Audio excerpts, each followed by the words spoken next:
ఈ విధంగా పెడితే జ్ఞానముద్ర. చూడండి, బొటన వేలు చూపుడు వేలు కలిపి మిగిలిన వేలు తిన్నగా ఉంటాయి. సైడ్ నుంచి చూస్తే ఒకటేలా కనబడతాయి. వంగకూడదు, వేళ్ళు తిన్నగా ఉండాలి. ఈ విధంగా మోకాళ్ళ మీద పెట్టుంచాలి. వేళ్ళు కొనభాగం కొద్దిగా ముందుకు పైకి ఉంటాయి. నడుము తల తిన్నగా ఉండాలి. కళ్ళు సున్నితంగా మూసుకుంటే వీటి ప్రభావం శరీరం మీద బాగా కనిపిస్తుంది.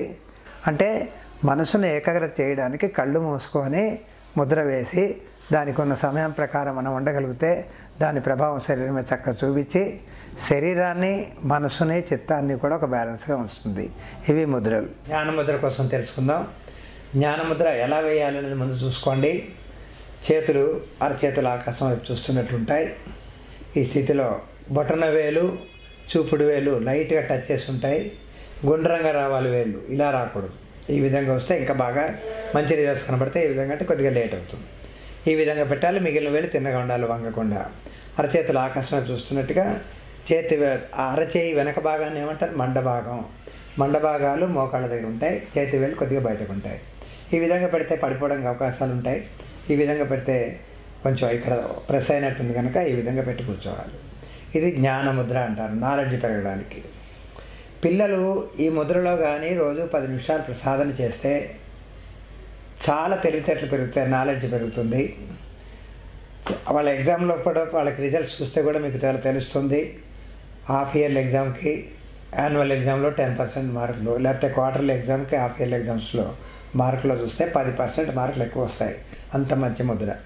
అదే గర్భిణీ స్త్రీలు, కడుపుతో ఉన్నవాళ్ళు 10 నిమిషాలు రోజు సాధన చేస్తే పుట్టే పిల్లడు మహా తెలివిగా పుడతాడు. అంత పవర్ఫుల్ ముద్ర ఇది. దీనికి కారణం ఏమిటి? ఎందుకు ఈ విధంగా తెలివితేటలు పెరుగుతాయి జ్ఞానముద్ర వలన అంటే, బొటన వేలికి తల లోపల ఉండే పిట్యూటరీ గ్లాండ్ కనెక్షన్ ఇక్కడ దాకా వస్తాయి వాటి నరాలు. అదేవిధంగా చూపుడు వేలకి పీనియల్ గ్లాండ్ కనెక్షన్స్ వస్తాయి. ఈ పిట్యూటరీ పీనియల్ గ్లాండ్స్ ఎప్పుడైతే కలుపుతామో శరీరంలో మిగిలిన గ్రంథులన్నీ, గ్లాండ్స్ అంటారు ఇంగ్లీష్లో, తెలుగులో గ్రంథులు అంటారు, గ్రంథులన్నీ చక్కగా పనిచేస్తాయి. గ్రంథి స్రావం ఎప్పుడైతే చక్కగా పనిచేస్తుందో శరీరం హాయిగా ఉంటుంది, మనసు ప్రశాంతంగా ఉంటుంది. ఈ గ్రంథులు మిగిలిన గ్రంథుల్ని సరి చేస్తుంది. అంటే శరీరంలో ఉన్న ఎండోక్రైన్ గ్లాండ్స్ అంటారు, pituitary gland, penal gland, thyroid gland, దీని వెనక అసలు పారాథైరాయిడ్ గ్లాండ్, ఇక్కడ థైమస్ గ్లాండ్, ఇక్కడ బ్రేంకియాస్ గ్లాండ్, అక్కడ కింద ప్రోస్టేట్ గ్లాండ్, ఓవరీస్, ఇటువంటివన్నీ చాలా ముఖ్య గ్రంథులు అంటారు. ఇవి చక్కగా పనిచేస్తాయి. అందుకు ఈ విధంగా చేసినప్పుడు తల లోపల ఉన్న 2 గ్రంథులు పనిచేస్తే కనుక నాలెడ్జ్ పెరుగుతుంది. చూడండి, మీరు ఎక్కడ దేవుడి బొమ్మలు చూడండి, ఎక్కడైనా బుద్ధుడి బొమ్మలు చూడండి, కృష్ణుడి బొమ్మలు చూడండి, ఎటువంటి బొమ్మలు జ్ఞానంలో చేస్తున్నప్పుడు ఈ విధంగానే ఉంటాయి, జ్ఞానముద్రలోనే ఉంటుంది. అంత పవర్ఫుల్ ముద్ర ఇది. జ్ఞానముద్ర నాలెడ్జ్ పెరగడానికి పనిచేసే ముద్రల్లో ఇది చాలా ముఖ్యమైనది. ఎక్కడ చూసినా ఇదే ఎక్కువగా కనిపిస్తుంది. గుళ్ళలో కూడా చూడండి, అక్కడ చూడండి, ఇదే కనిపిస్తుంది. ఈ విధంగా ఉన్నది. కృష్ణుడు ఈ జ్ఞానముద్రలో సాధన కొన్ని గంటలు చేసాడంటారు. అందుకే మహాభారతాన్ని హాయిగా ఇలా నడిపించాడు అన్నట్టుగా చెప్తారు పెద్దలు. అదేవిధంగా ఆదిశంకరాచార్యులు జ్ఞానముద్రలో ఉండి ఎంత నాలెడ్జ్ సంపాదించారంటే, ఆయన తెలివితేటలు కాశ్మీర్ నుంచి కన్యాకుమారికి 3 సార్లు తిరిగి వచ్చి పెద్ద పెద్ద పండితులతో మాట్లాడి ఆది శంకరాచార్యులు చెప్పినట్టుగా వినడానికి చేసినట్టుగా అంత పవర్ ఇందులో ఉంది. ఇది జ్ఞానముద్ర. బుద్ధుడు ఈ జ్ఞానముద్రలో ఉండి చాలా విజ్ఞానం సంపాదించాడు. చిన్న పిల్లల్ని అడిగినా బుద్ధుడి పేరు చెప్పగలుగుతారు. అంటే ఎంత నాలెడ్జ్ వస్తుంది, పెరుగుతుందో జ్ఞానముద్రలో ఊహించుకోండి. ఇది జ్ఞానముద్రలో ఉన్న గొప్పతనం. ఇదే విధంగా ఇందులో ఈ విధంగా కానీ స్ట్రైట్గా కూర్చోవడంలో కూడా చాలా ఉంది సిస్టమ్. నడు వంచకూడదు, ఛాతికి కడుపుకి మధ్యలో ఇక్కడ మడత రాకుండా స్ట్రైట్గా కూర్చోవాలి. అప్పుడే ఈ శక్తి, ఎనర్జీ అన్నది పైకి వచ్చి శరీరం మెదడు లోపల చక్కగా పనిచేస్తుంది. ఇది జ్ఞానముద్రలో ఉండే సిస్టమ్స్. మానసికంగా ఎలా పనిచేస్తుంది, శారీరకంగా ఎలా పనిచేస్తుంది. జ్ఞానముద్ర ఏ విధంగా వేయాలో ముందుగా చూశారు కదా. ఈ విధంగా పెడతాం, చేతులు ఈ విధంగా పెడతాం. ఈ సాధన చేయాలనుకున్న వాళ్ళు తెల్లవారు 3:30 నుంచి బ్రహ్మకాలం అంటారు, బ్రహ్మముహూర్తం అంటారు, ఆ టైంలో చేస్తే చాలా బాగా పనిచేస్తుంది జ్ఞానముద్ర.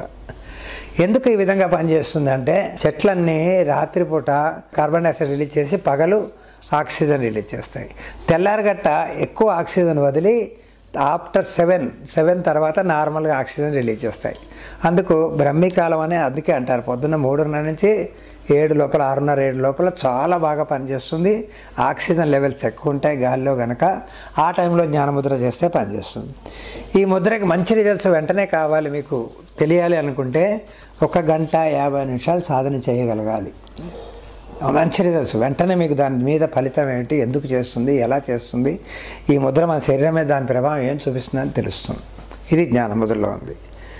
లేదు సాధన చేయడం మామూలుగా చిన్న చిన్న సమస్యలకు చేయాలనుకుంటే 60 నిమిషాలు సాధన చేస్తే మనకు శరీరంలో ఉన్న సమస్యలు అంటే కోపం కానీ, ఇరిటేషన్ కానీ, చిరాకు కానీ, పిచ్చిలాగా ప్రవర్తించడం కానీ, మనసుకు తలకి సంబంధించిన సమస్యలన్నీ తగ్గిస్తుంది. వీటిలో 60 నిమిషాలు సాధన ప్రాక్టీస్ చేయాలి రోజు. అది కూడా చేయలేకపోతే పొద్దున్న 30 నిమిషాలు, సాయంత్రం 30 నిమిషాలు చేస్తే ఈ ముద్ర ప్రభావం శరీరం మీద చక్కగా చూపిస్తుంది. ఈ ముద్ర జ్ఞానముద్రలో కానీ ధ్యానం చేయడానికి బాగా ప్రాక్టీస్ చేయాలి. సాధన చేయాలంటే మన వయసు ఎంత ఉందో అన్ని నిమిషాలు కూర్చుంటే చాలు. చాలా మంచి రిజల్ట్స్. మనసును ప్రశాంతంగా ఉంచి శాంతభావాన్ని ఏర్పరుస్తుంది, తెలివితేటలు పెంచుతుంది. కోపం అన్నది అసలు కనబడదు మనసు శరీరంలో. మొహంలో కూడా కోపం, చిరాకు, కోపము, యాంగ్జైటీ, డిప్రెషను, ఇరిటేషను ఇటువంటివన్నీ రాకుండా ఉంటుంది. ఎవరైనా ఏదైనా చెప్పగానే నెగిటివ్ థాట్స్ ఇవన్నీ పోవడానికి జ్ఞానముద్రనే బాగా పనిచేస్తుంది. ఇది జ్ఞానముద్రలో ఉన్న గొప్పతనం. అయితే కళ్ళు మూసుకొని సాధన చేయడానికి ప్రాక్టీస్ చేయాలి.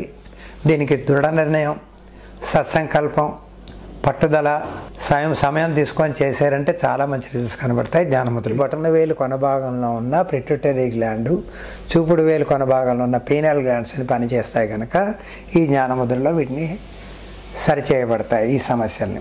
అలాగే జ్ఞానముద్రల నొప్పులను కూడా నెమ్మదిగా తగ్గించడానికి ఉండే శక్తి దీనికి ఉంది. ఇది జ్ఞానముద్రలో ఉన్న ఫలితాలు.